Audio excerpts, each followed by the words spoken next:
Hey guys, what is up? It's Dusty here, and welcome back to another crypto video.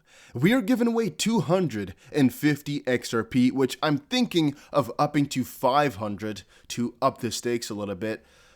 If this video hits 1,500 likes within 24 hours, and all you have to do is make sure you press the like button, make sure you are subscribed, and make sure you comment something down below.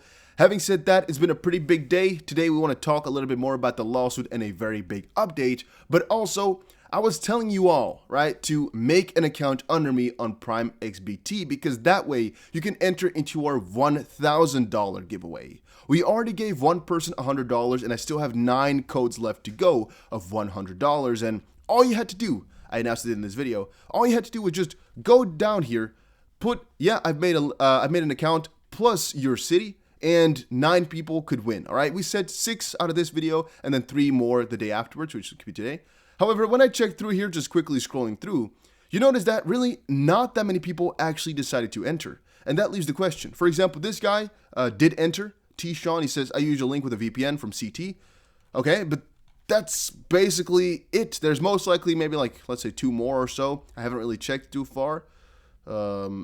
He says, I did it. So this guy, let's just quickly say, Bashir, you have won $100 on PrimeXBT, and the other guy, what was his name? Let's quickly see.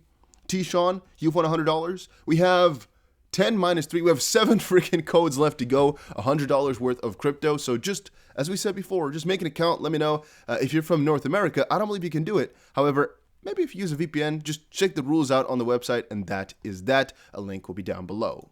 Having said that, oh my days, has it been a huge day for Ripple, for XRP, for the XP holders. People are all over the place, people are excited like crazy, and man, oh man, have I been busy with reading last night. So there is the email between Ripple and, I would say Ripple, the SEC, and the motion to intervene from John Deaton. John Deaton also tweeted it out and actually explained the situation where I'm once more very bullish about it because what he says here sounds very logical and very positive. But the original tweet is from Crypto Law, which says both the SEC and Ripple have now filed responses in the U.S. District Court to the motion to intervene filed by John Deaton on behalf of XRP holders. You can read them down below. Here's the one, and there's another one, which once more you can find. However, is it really that interesting? It's debatable because it really doesn't add too much for us, except for his comments right here, which once more are very freaking interesting. John Deaton, right, who is once more the person to file this motion, he said, I haven't spoken to Ripple or its lawyers about what I've been trying to do, although some of you have tweeted that I should. But Ripple's lawyer sent a message in their response. They hinted that maybe there is a role for us even if it's not intervention. Quote, but defendants take no position at this time as to whether intervention or some other more limited participatory rights, such as elevated amicus status, are appropriate. I decided to look up this word, amicus, and I still do not know how I should pronounce it, so I'm a little bit sorry for that. I would say it's Latin, but then again, I don't know. Ripple cites a couple cases where the court offered elevated amicus status after denying a motion to intervene, and this would permit XP holders to aid the court and offer insights by filing briefs and presenting arguments that respond to the issues presented by the parties. If we don't get to intervene, then hopefully the judge will allow us to participate in this manner, and all I'm saying is, damn, that is nice. That is nice. If they could get that done, that's basically all we wanted regardless. So whatever happens to the motion to intervene, if this is also an option, if this is something that they can achieve, that would be pretty damn bullish, right? And once more, you can find all the freaking documents here on their website. You could just scroll through here and read everything for yourself if you really want to. Are you going to learn something new? Most likely. Is it a lot of time for really not that much new, though? Yeah, that's also the truth. Because I've been reading here now, not on here, but over on Twitter, what everybody's been writing about it. And I just noticed if I just keep on reading all these documents, I'm going to really involve myself in the law so much where it really doesn't add that much for me. The only thing I should be waiting for is the newer announcements on April 6th. That is what is interesting. That is what could do something to the price. This is all nice, but it's mostly from an enthusiast perspective. If you really just have nothing to do or you find this interesting, hey, go about it. However, what they really say is not that relevant, not that important, because I do not know the law enough. I am not knowledgeable enough to understand if what they're saying is good or bad, if what they're saying has any consequence, if what they're saying actually implies something else. So for me, it would be a little bit of a waste of time to involve myself too much unless I were to also look up all the appropriate terms and all the appropriate references and whatnot. But hey, once more, I don't see too much benefit in that. For me, neither for you. It would just be better for a person like John Dean to explain it like he did here, or maybe a Jeremy, some guys like that who just know the law and know what they should or can explain about the situation. Now, I must also say John Deaton has been on fire. You never know exactly why he's doing all of this. I am assuming because he's an XRP holder. Could also be he's just trying to build his business, the crypto law firm, and XRP was the best way to do it. I'm not sure. However, if we're talking about XRP specifically, man, oh man, is this guy doing a good job. Because he is pointing out so many facts. I don't think I've liked anybody's tweets as much as his. I like a lot of them. I like a freaking ton of them. Because he just keeps on coming on with facts and comparisons between Ethereum, for example, or Bitcoin and the Ripple lawsuit. And it all just makes sense. One thing that's interesting is just how little this lawsuit really makes sense. I've also decided to share that over on Twitter, my very abbreviated view on the matter. I said this Ripple lawsuit is an absolute shit show because I believe it really is. It really makes no freaking sense the way that it is going. There's so many little details that are wrong or just straight up strange that I don't really get it. I don't really get who came up with this type of system. It really makes me sometimes wonder if Ripple wanted this to happen exactly this way. For example, another question you can ask yourself is, why did Ethereum get this treatment? Why not Ripple? And from a different perspective also, did Brett Garlinghouse and did Ripple already plan to win this lawsuit in X amount of time, hence announcing that they could be going for an IPO in 2 years? Like, was it all planned? Is everything planned here? Why did Jay Clayton leave the day after suing them? Why is it's all so odd? It's all so strange. I really just don't get it. Ripple pitches new role for XRP holders as SEC refuses clarity for the second market. Ripple's lawyers are pitching John Deaton and XRP holders a new way to be involved in the lawsuit against the SEC if the intervention is rejected. The SEC's response letter regarding the pre-motion to intervene fails to indicate that it is intended to provide clarity for the secondary XRP market. So I've actually been reading a ton of different articles here and a ton of different statements from people, which some of them say that that the SEC lawyer statements are confusing. Let's put it like that. Let me quickly see if I have that article open here anywhere. I guess we'll just see as it moves on here. I have so much stuff open. Here's, for example, another example. Here's more of John Deaton, for example. Isn't that just grand? Russian government, and again, I'm not really the conspiracy type of guy, but it is interesting.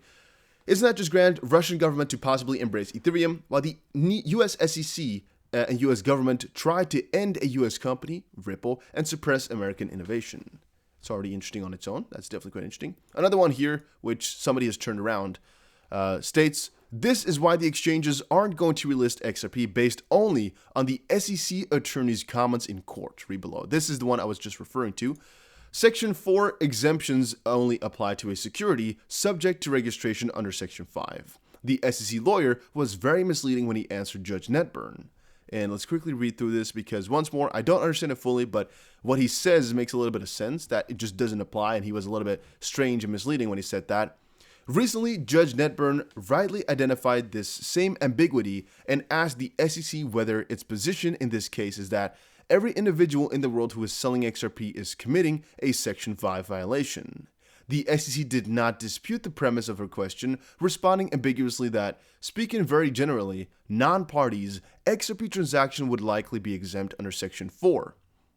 By invoking the Section 4 exemption, which only applies to a security subject to registration under Section 5, the SEC essentially confirmed that, regardless of the seller or circumstance of the sale, XRP is in its view per se an investment contract and therefore a security per se.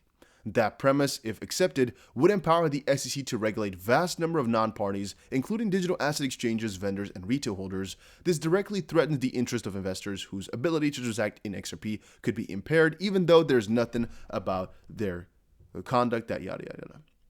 I found this really interesting.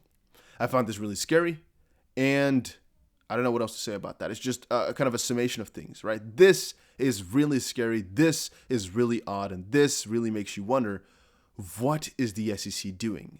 in what is going on here. And John Deaton's whole motion here is actually a significant degree more important now that I've read this and now that I know this. Because once more, I didn't know about it. Honestly. We got to be honest here, what you know and what you didn't know. I didn't know about this. But reading it like this makes a lot of freaking sense, guys. It makes a lot of freaking sense that the SEC was doing some sneaky stuff right there, all right? I'm not trying to say the U.S. government is sneaky, but what they're attempting here just feels kind of sneaky, you know, like a little bit like a snaky action, just like that. I don't know what's happening. It's a shit show, but this basically means that the SEC is just saying, oh, you know, all those selling could be exempted under Section 4, which basically already means that they are an investment contract, though. And then having said that they are a security, we might be able to exempt it, or maybe they are exempted because we agree to that. But in essence, they're still considering it a security, and they're still considering everybody who's selling it to be at fault to some degree. Let's see here what else we got. Mike Novogratz opines why GBTC still trading at discount makes sense. I can actually give you a very easy answer for this one, all right? He says, lots of talk about GBTC trading at a discount, which some have said is a very big consequence for the Bitcoin price. My thoughts. 1. It's a perpetual security, and it charges 2% management fee per year. So if the duration is 7 to 10 years, a 15 to 20% discount to NAV makes sense. That's also where many closed-end funds trade. Okay, that definitely makes a little bit of sense. However, my prediction and my thought is a lot of these guys actually would rather not have to do with GBTC because of the management fee, which is rather high.